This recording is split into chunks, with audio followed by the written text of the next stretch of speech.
In the dimly lit bar, amidst the laughter and clinking glasses, he sat alone. The young man's eyes, deep pools of sorrow, stared at the amber liquid in his glass. The world around him was a blur, a cacophony of noise he struggled to tune out. Each sip was a futile attempt to drown out the storm within his mind. He was not a stranger to the bar. Night after night, he found himself in this sanctuary, surrounded by strangers. Yet, he remained on his stool, isolated by despair. The pressure of societal interaction, the expectations of conformity, and the incessant noise of a world he did not understand weighed heavily on him. Frankl's words echoed in his mind. When we are no longer able to change a situation, we are challenged to change ourselves. But what was his why? The pursuit of pleasure seemed hollow, the chase for success meaningless. In the depths of his soul, he grappled with the terrifying freedom Frankl spoke of, the freedom to create his own meaning in a seemingly indifferent universe.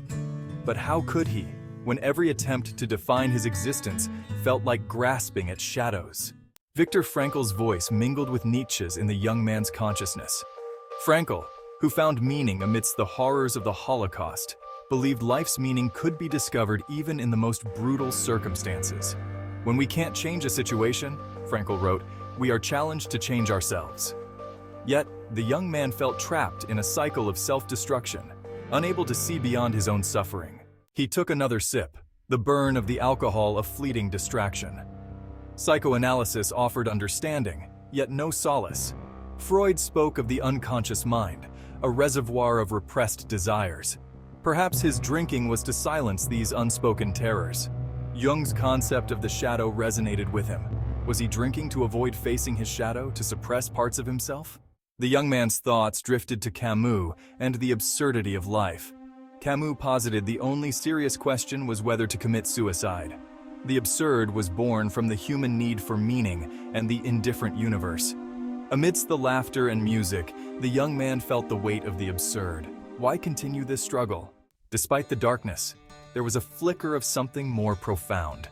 Frankl found meaning through love, suffering, and small acts of kindness.